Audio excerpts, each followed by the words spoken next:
two children are stuck in this snake enclosure while the cousin of the king of the snakes is writhing out of his skin to give it to her as a birthday present, I would have been like, I believe you, that's a horror story.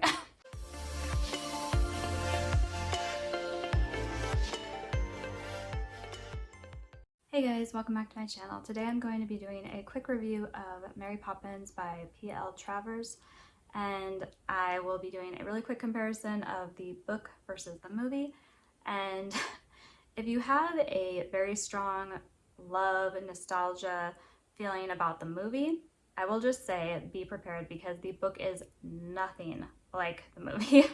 And I can totally understand why the author herself did not appreciate how the book was adapted, because the character of Mary Poppins is changed quite a bit. Also, characters are added, taken away, etc. Also, the feel and tone is completely different if you read the book versus watching the movie.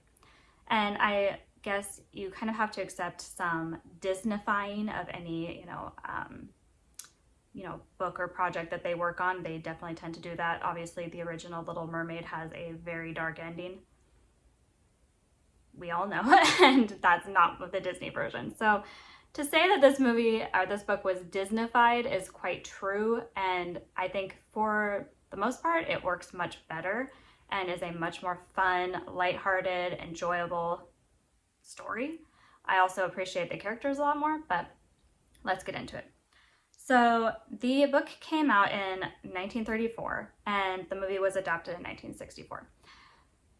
The book has characters that are not included in the movie. The twins, John and Barbara, are the two additional children that never are in the film.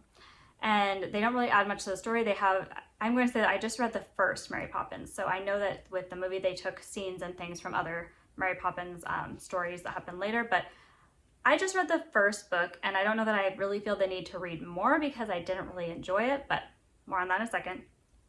Also, the other character that's really different from book versus film would be Bert. In the first book, Mary Poppins, Bert is featured in one short story, and it is the jumping into the chalk picture. But the children are not there. This is Mary's day off. She goes out with Bert, and they jump into this picture and then have their little date. It's much more heavily implied. I mean, I feel like there was kind of like a wink and a nod about a relationship between Bert and Mary in the film, and they kind of had like this closeness, but I never really felt that it was super romantically involved. Like, he was obviously kind of obsessed with her, but I felt like she was kind of like, as is everyone. And in the book, it's more so that they have a relationship because she spends her day off with him, and she also is nice to him, which is totally, she doesn't treat anyone very nicely in the book. And so the fact that she's very nice and sweet with him seems to imply that she actually cares about him as opposed to most people. So I kind of took that as they were kind of in a relationship. Also, the characters of the parents in the movie, the parents are obviously a very big factor, especially Mr. Banks. And you have the whole Mrs. Banks being involved in the suffragette movement. Suffragette? I think so. And votes for women and all that, and it's, adds a lot more to their characters. But in the book, at least in this first one, we hardly touch on the parents. Obviously, they're there to hire Mary, and then they pretty much fade to the background. We know Mr. Banks works at a bank, but other than that, he's not really explored. His character isn't really mentioned again until the very end of this story, kind of he has a little bit of a, oh, I misplaced something. And I was like, he's not really shown as being a bad father, and neither is Mrs. Banks shown to be a bad mother. They are just parents. And it's very odd how the film adaptation really focused on their relationship and kind of Mary coming in and fixing this kind of broken parental relationship with these children. That's a huge difference between the book versus the movie, because this book doesn't really seem to be pushing any kind of lesson. Mary doesn't really seem to do things to teach the children anything or to have a bigger purpose in what she's showing them or the magic that's happening. It all just kind of seems to be happenstance. And it's more that Mary is a magical being, and so magical things happen around her. And you get kind of the feeling that if she could just prevent the children from ever being around this, she might. it doesn't seem like she's using these things that happen, these like magical encounters with, animals that can talk, and tea parties on the ceiling because they're laughing and all that. Like, they're not like lessons to be learned or like things that the children should like take something from. It's just that like she's magical, magic follows her, and things happen. And whereas obviously in the movie, and I think this is, the thing with Julie Andrews' character being Julie Andrews, being lovable, beautiful, wonderful. I mean, she's a gem. You can't like help but see that she's really trying to influence the children and help the parents, and she seems to have a plan all worked out up until even the very end, where she leaves and the parents are with the children, and it's like, I can go now because your parents are able to be parents. So that is definitely very different from the book.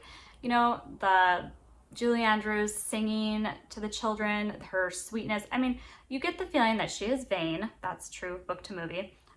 She is kind of, got her own agenda, and she doesn't necessarily have a lot of like really strong warmth towards the children like you would with like a really loving nanny, or like an older woman who's really like coming to take care of these kids. It's like they're her own. You don't get that with her.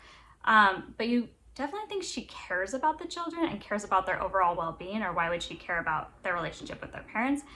Whereas in the book, it's like, did she care about the kids? It's not really ever shown that she really does.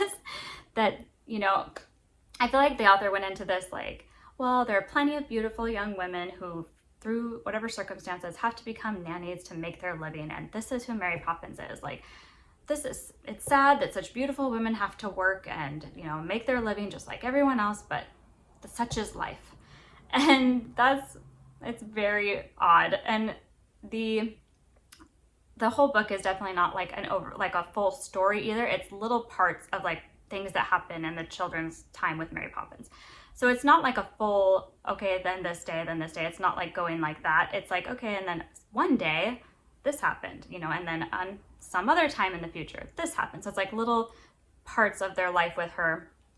And when she does leave, I kind of was like, why did I miss her? She's a mess. So I'm going to talk a couple spoilers for the book.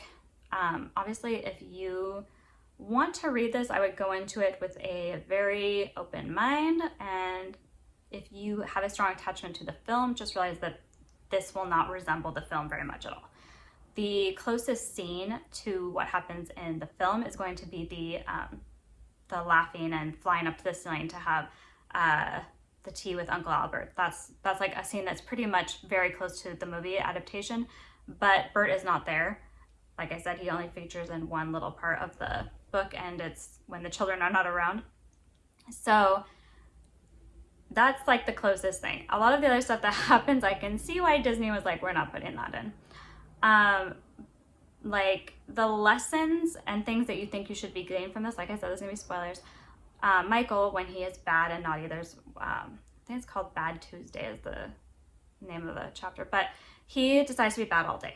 He is being horrible, and they just so happen to find a compass, and Mary Poppins takes them and shows them the world because she can point the compass anywhere, and it takes her to that place. And every place they meet a different animal. So Michael still being naughty, like she hasn't taught him anything, nothing is, he's not learning anything from their little adventure. They come back home, he's still being awful, and she leaves the compass out and then goes somewhere, but like, okay, get ready for bed. And he finds the compass and decides to go use the compass himself. And all of the animals that had been friendly and wonderful with Mary Poppins suddenly are after him, like they're gonna like attack him or eat him, so he's seeing all these animals coming after him, and he's scared, and he calls for Mary Poppins, and of course she comes, and then he's safe. But is the lesson that we're supposed to learn from that like Mary Poppins, as at her beck and call, animals that at any time can be ferocious and scary and possibly harm you, and so you must listen to Mary Poppins? Because there's no like, that's what I'm saying about the lessons in this book. What are children supposed to take from that? Like, you don't want to be gobbled up by wild animals, so listen to your nanny. And, maybe, but it was a little odd. And I didn't feel like, as a child, that I would necessarily take that away from that story. I'd just be like, oh, wow, yeah. And because you see that all the animals love Mary Poppins, and, the kids seem to be safe when they're with her, when they're around these wild animals. But if she's not around, at any time the animals could attack them. So later, spoilers, when they go to Mary Poppins' birthday at the zoo, unintentionally they just follow a voice that calls them out in the night to this party at a zoo. This is like, there are animals there, and so you kind of like have to worry about the children because at any time they might attack them because Mary's not there. We find her later surrounded by snakes in the snake enclosure, having her party with all the snakes, sitting on a log amongst the snakes. This is odd. Tonally, it's very odd. I feel like this book had a lot more in common with like a Lewis Carroll, Alice in Wonderland, because it's all very like, why? and also there are humans trapped at the zoo. Anybody that like didn't get out before the zoo closed or was accidentally, caught back at the zoo, when it closed, they're all kept in cages, and the animals like come and watch them, like they're the zoo attraction at night. And there's children, and even some of the children's neighbors are there, trapped in these cages, being kept by these animals for, I don't know, forever? We don't know. Like, you're never told, and the kids are kind of like, yeah, that's concerning. Let's move on. So for me, the part with the snakes is, bad enough, but then it's called a hamadryad, which is actually a king cobra, but the largest snake comes out of the largest enclosure and comes slithering up to Mary Poppins and says, like, hello, cousin, so Mary Poppins is related to snakes, which if you're reading this book, you're starting to be like, oh yeah, this is all making sense. Like, she's kind of not evil, but there's a darker side to Mary Poppins. And I don't know that, as with the children, they don't ever want to get on her bad side, because she definitely has a bad side. She's very temperamental. She's not above like basically just being like, quiet down over there. I'm not interested in anything you have to say. But yeah, so the snake, the king cobra, comes out and in a very odd, ceremonial, kind of weird birthday party celebration where he sheds his skin to give to his cousin as a present. And yeah, it all ends with like a dance under the full moon. It was very weird. And I was like, who is this written for? But yeah, that was like my thoughts of reading this. It kept kind of coming back to me like, would children enjoy this story? It's very weird. And also Mary Poppins is constantly gaslighting the children by telling them after these magical things have happened that they've witnessed that it didn't happen. And I think we kind of see that in the movie, but with Julie Andrews, it comes off more like, oh, haha, what are you talking about? And with this, like, she gets very angry whenever they suggest that these magical things have happened and they've experienced these things, and then they question it. So the children are like, was that all a dream? And then they'll see something like that was brought back, like the snake skin that she makes into something. And they'll realize that it couldn't have been, but she never confirms that any of this stuff has actually happened. So the constant gaslighting of the children is a little bit odd and definitely comes off much more like mean-spirited than it did in the movie. So overall, I would say like 3 out of 5 stars for me, and that's pretty generous of how I felt about this book, because it's not, to me, something I would feel like, oh, I want to read this to my children. I feel like this book is trying to be something, or at least present itself as something, and then it's like, well, what's the life lesson here for the kids? What is this all about? And instead of just kind of as Mary's story, and it's not really about the kids, it's about her, and she is magic, and she's beautiful and vain, and we got to focus on that. And there's another side story where they meet this woman who makes gingerbread, and her daughters are there, and she's terrible to them, to the point where they cry, and they're like grown-up adult daughters who are like described as like being like basically giants. And then this little old woman who's like making the gingerbread, and she's making her kids cry by talking down to them and being awful. And once again, it's like Mary Poppins teaches lessons and does things when it is convenient for her, like with Michael, kind of like, oh yeah, hey, watch out, you better not talk back and be bad, or wild animals might eat you. But also she doesn't seem to care. Like, things happen, like the people in the cages, these poor children being like treated horribly by their mother, and like Mary Poppins isn't doing anything about this because she doesn't care. She just cares about herself. And so overall, I just don't think I would keep reading these stories. I think if you love the magic and the, you know, the whole animation added into the live action film for the Mary Poppins film is just amazing in my opinion. And I love that those Mary Poppins, Bedknobs and Broomsticks, where they had the live action mixed with animation. To me, that's super nostalgic, and I just really appreciate those films.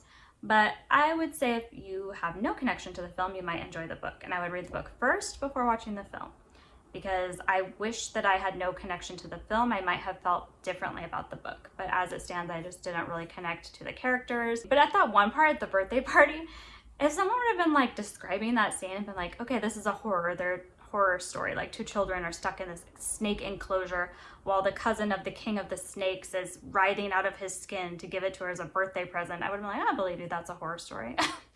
So those are my thoughts on Mary Poppins, and I will just say my opinion, watch the film. The film is amazing. Julie Andrews is amazing.